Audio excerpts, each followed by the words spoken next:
নমস্কার বন্ধুরা, আপনি এক্সপ্রেস ট্রেন অথবা মেল ট্রেন যে কোনো ট্রেনে যাতায়াত করুন না কেন, 1 জুলাই 2025 থেকে ইন্ডিয়ান রেলওয়েসের 5টি নিয়মের পরিবর্তন হচ্ছে। তো পরের বার ট্রেনে ওঠার আগে অবশ্যই এই 5টি নিয়ম সম্বন্ধে জেনে নেবেন, অন্যথায় কিন্তু আপনাদেরকে সমস্যার মধ্যে পড়তে হতে পারে। তো কী কী নিয়মের পরিবর্তন হচ্ছে চলুন আর সময় নষ্ট না করে জেনে নিই।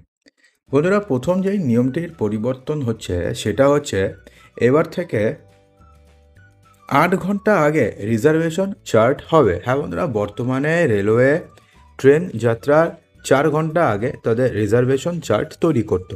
অর্থাৎ যখন ট্রেন ছাড়তো তার 4 ঘন্টা আগে রিজার্ভেশন চার্ট তৈরি হতো। এমন পরিস্থিতিতে যদি কোনো যাত্রীর কনফার্ম টিকিট যদি না হয়, তাহলে যাত্রী অন্য টিকিট বুক করার জন্য কিংবা বিকল্প কোনো ব্যবস্থা খুঁজে বের করার জন্য অত্যন্ত কম সময় পেতেন। কিন্তু এখন থেকে রেলওয়ে এই নিয়মেও পরিবর্তন এনেছে। বলা হয়েছে যে 1 জুলাই থেকে রেলওয়ে ট্রেন যাত্রার 8 ঘন্টা আগে তাদের রিজার্ভেশন চার্ট প্রস্তুত করবে, যাতে যাত্রীরা অন্য ব্যবস্থা করার জন্য আরও সময় পেতে পারে। আর এটা যদি সত্যি সত্যি ইমপ্লিমেন্ট হয়ে যায় তাহলে কিন্তু এটা দুর্দান্ত পদক্ষেপ হবে। তার কারণ হচ্ছে এর ফলে আপনি কি করতে পারবেন না, আপনাদের বিকল্প একটা ব্যবস্থা আপনি খুঁজে বের করতে পারবেন। রেলমন্ত্রী অশ্বিনী বৈষ্ণবের সিদ্ধান্ত অনুযায়ী রেলওয়ে রিজার্ভেশন চার্টের সময় পরিবর্তনের এই সিদ্ধান্ত নেওয়া হয়েছে। অশ্বিনী বৈষ্ণব এই নতুন পরিবর্তনটি পর্যায়ক্রমে বাস্তবায়নের নির্দেশ দিয়েছেন। প্রথমে এই নতুন নিয়মটি শুধুমাত্র নির্দিষ্ট কিছু ট্রেনে কার্যকর করা হবে, তারপরে অন্যান্য ট্রেনের জন্য এই নিয়মটি কার্যকর করা হবে। অর্থাৎ এমনটা আপনি ভাবলেন যে 1 জুলাই থেকে তো এই নিয়মটি হয়ে যাচ্ছে, তো আপনি ধরুন যেই ট্রেনে নর্মালি বেশি যাতায়াত করেন সেই ট্রেনে দেখতে গেলেন, তো দেখলেন যে না 4 ঘন্টা আগেই তো দিল। তো জানিয়ে দিই যে এটা পাইলট প্রজেক্টে প্রথমে কিছু কিছু ট্রেনের ক্ষেত্রে হবে, তারপরে কিছুদিনের মধ্যে সমস্ত ট্রেনের ক্ষেত্রে এই নিয়মটি প্রযোজ্য হবে। 1 জুলাই থেকে নতুন নিয়ম কিছু প্রযোজ্য হচ্ছে, যার মধ্যে রিজার্ভেশন চার্টের সময় ছাড়াও রেলওয়ে 1 জুলাই থেকে কিছু টিকিটের দামও বাড়াতে চলেছে। এই বৃদ্ধি প্রতি কিলোমিটারে আধা পয়সা থেকে 2 পয়সা পর্যন্ত করা হয়েছে। এছাড়াও 1 জুলাই থেকে তৎকাল টিকিট বুকিংয়ের জন্য আধার কার্ড যাচাইকরণও বাধ্যতামূলক হয়ে যাচ্ছে। অর্থাৎ আপনি যদি তৎকাল টিকিট বুকিং করতে চান এবং আপনার যদি আইআরসিটিসির আপনাদের কোনো ইউজার প্রোফাইল থাকে, সে আপনি আইআরসিটিসি অ্যাপে খুলুন অথবা আপনি আইআরসিটিসি ওয়েবসাইটেই খুলুন। তো সেক্ষেত্রে আপনি যদি তৎকাল টিকিট বুকিং করতে চান তাহলে আপনাদের আধার কার্ড যাচাইকরণ বাধ্যতামূলক করা হয়েছে। আধার যাচাই ছাড়া যাত্রীরা তৎকাল টিকিট কোনোভাবে বুক করতে পারবেন না। বুঝতে পেরেছেন? তো তৎকাল বুকিংয়ের জন্য আইআরসিটিসি অ্যাকাউন্ট আধারের সঙ্গে লিঙ্ক করা আবশ্যিক। এখন 1 জুলাই থেকে তৎকাল টিকিট বুকিং কেবলমাত্র সেই সমস্ত যাত্রীরা করতে পারবেন যাদের আইআরসিটিসি অ্যাকাউন্ট আধার কার্ডের সাথে লিঙ্ক করা রয়েছে।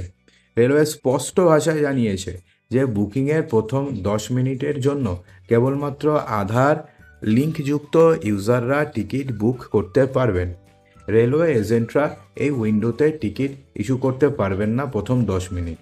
অর্থাৎ এর অর্থ হচ্ছে যদি আপনার আইআরসিটিসি অ্যাকাউন্ট আধারের সঙ্গে লিঙ্ক করা না থাকে তাহলে আপনি তৎকাল টিকিট পাওয়ার সম্ভাবনা আপনাদের অনেকটাই কমে যাবে। তাই শীঘ্রই আপনার প্রোফাইলে আপনি যত তাড়াতাড়ি সম্ভব আপনাদের আধার অথেন্টিকেশন করে নিন। দ্বিতীয়ত, শুধুমাত্র আধার অথেন্টিকেশন করলেই হবে না, ট্রেনের টিকিট বুকিংয়ের জন্য আধার ওটিপি বাধ্যতামূলক করা হচ্ছে। টিকিট সুরক্ষা এবং জাল টিকিট বুকিং প্রতিরোধে রেলওয়ে আরও একটি বড়সড় পদক্ষেপ নিয়েছে। যখন আপনি টিকিট বুকিং করবেন তখন আধারের সঙ্গে সংযুক্ত মোবাইল নম্বরে একটা ওটিপি আসবে। যার নামে যার নামে টিকিট বুকিং করা হচ্ছে তার মোবাইল নম্বরের সঙ্গে যুক্ত যে আধার নম্বরটি রয়েছে বা আধার নম্বরের সঙ্গে যুক্ত যে মোবাইল নাম্বারটি রয়েছে সেই মোবাইল নাম্বারে একটা ওটিপি আসবে। এই ওটিপি পূরণ না করলে টিকিট বুক করা যাবে না। পাশাপাশি রেল এজেন্টরা বুকিং উইন্ডো খোলার 30 মিনিটের মধ্যে তৎকাল টিকিট কাটতে পারবেন না এজেন্টরা। সেই সঙ্গে আগামী সময়ে কাউন্টার থেকে বুক করা তৎকাল টিকিটের জন্য আধার যাচাই বাধ্যতামূলক করা হতে পারে। অর্থাৎ আপনি আইআরসিটিসির ওয়েবসাইট থেকে টিকিট বুকিং করুন, আইআরসিটিসি অ্যাপ থেকে করুন অথবা আপনি কাউন্টার থেকে করুন, সব ক্ষেত্রে আপনাদের আধার যাচাই বাধ্যতামূলক হচ্ছে। অর্থাৎ আধার ওটিপি ভেরিফিকেশন এবং আধার যাচাই।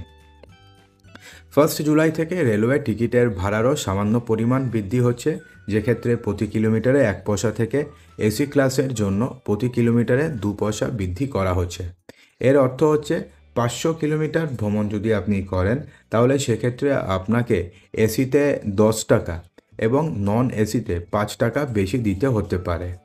যদি আপনি 1000 কিলোমিটার ভ্রমণ করেন, তাহলে সেক্ষেত্রে এই বৃদ্ধি 10 টাকা থেকে 20 টাকা পর্যন্ত হতে পারে। রেলওয়ে আশা করছে যে এই সিদ্ধান্তের ফলে বছরে 900 কোটি টাকারও বেশি অতিরিক্ত রাজস্ব আসবে। ওয়েটিং টিকিটের যে লিমিট সেটাও নির্ধারণ করা হয়েছে। এটা কিন্তু একটা দুর্দান্ত পদক্ষেপ। বলা হয়েছে যে কোনো ক্লাসের যে মোট আসন রয়েছে তার বিপরীতে 25% বেশি ওয়েটিং টিকিট আর কোনোভাবে জারি করা যাবে না।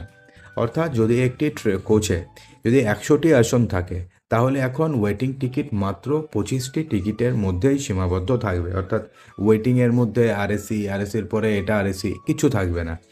টোটাল 100টা টিকিট থাকলে পরে যদি 100টা বসার সিট থাকে, তাহলে সেক্ষেত্রে 25টা ওয়েটিং টিকিট থাকবে। 25টা বুক হয়ে গেল, শেষ। তারপরে আর টিকিট বুকিং হবে না। বেশি ভিড়ের রুটে যাত্রীদের কনফার্ম ট্রেনের টিকিট পেতে অসুবিধা হতে পারে, তবে এই নিয়ম যাত্রীদের জন্য একটি স্বচ্ছ বুকিং ব্যবস্থা তৈরির একটি প্রচেষ্টা। মহিলা এবং প্রতিবন্ধী যাত্রীদের এই নিয়ম থেকে বাইরে রাখা হয়েছে। এবং সবথেকে বড়টা যেটা হচ্ছে গিয়ে, এখন ট্রেন ছাড়ার 8 ঘন্টা আগে রিজার্ভেশন চার্ট তৈরি করা হবে। আগে 4 ঘন্টা আগে তৈরি করা হতো, কিন্তু নতুন নিয়মের মাধ্যমে যাত্রীরা আগে থেকেই জানতে পারবেন যে তাদের টিকিট কনফার্ম হয়েছে নাকি হয়নি। যদি টিকিট